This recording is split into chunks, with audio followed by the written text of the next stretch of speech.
l'âge de 6 ans, effectivement, que très tôt le matin, quand ma mère arrive au chevet de mon lit, elle se rend compte que je suis en train de dormir et c'est comme ça qu'elle essaie de me réveiller.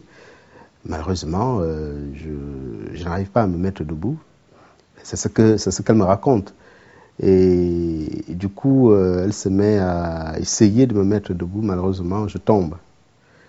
Et voilà, c'est le début de la maladie qui m'a frappé. Et c'était la polio.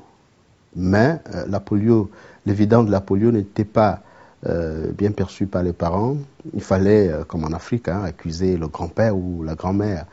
Ce qui a fait en sorte que on m'a conduit auprès des thérapeutes à travers la région, à travers le pays.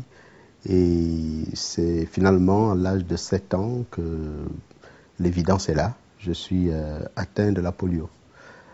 Comme tous les enfants, il faut m'inscrire à l'école. Je suis allé à l'école catholique de Mboilézoc.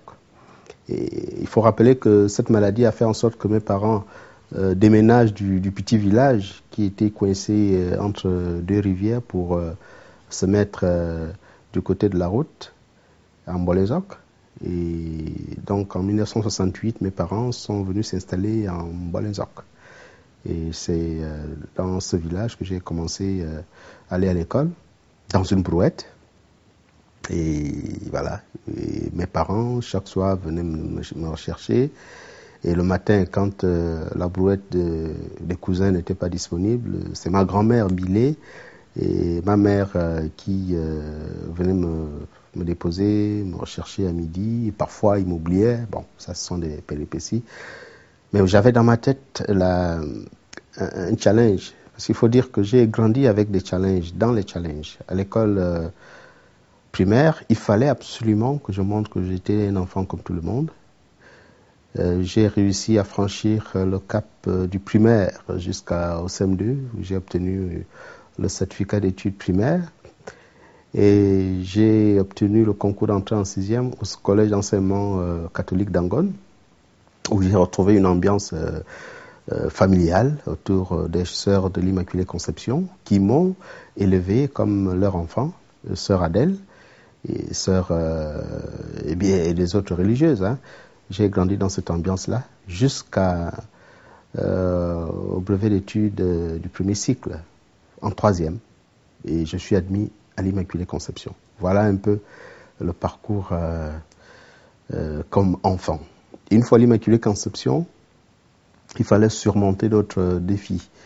Je me retrouve dans un milieu où je suis perdu complètement. Les parents sont restés à Oyem, à 600 km. Il faut s'adapter à cet environnement hostile. Les bâtiments ne sont pas accessibles. Vous ne pouvez pas prendre le taxi parce que vous êtes dans un grand tricycle. Il faut parcourir les kilomètres pour aller à la maison. Et j'ai grandi dans cet environnement. Encore une fois, il fallait relever le défi de la réussite. Et j'ai réussi à surmonter toutes ces difficultés. Et j'ai décroché mon baccalauréat en 1987 pour l'université Omar Bongo de Libreville. Et là-bas aussi, d'autres challenges. Enfin, bref. Je suis arrivé effectivement à intégrer une notion, celle de penser que le handicap n'est qu'un détail dans la vie d'une personne. C'est un détail comme tous les autres détails. Il faut absolument le surmonter. Aujourd'hui, je crois que le handicapé, je ne le suis plus. Et je ne l'ai jamais été dans ma tête. Et je suis comme tout le monde.